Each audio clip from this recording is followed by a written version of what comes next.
सनातन संगीत भारत। सबस्क्राईब ना।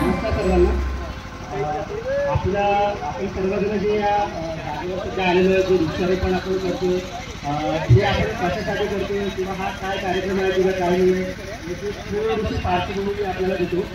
कार्यक्रम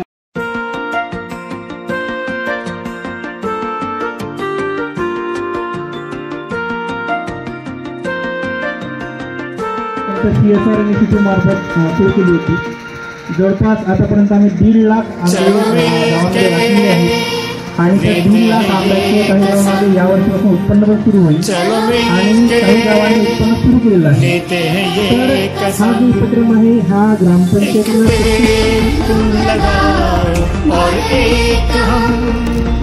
ये अभियान चलाएंगे घर घर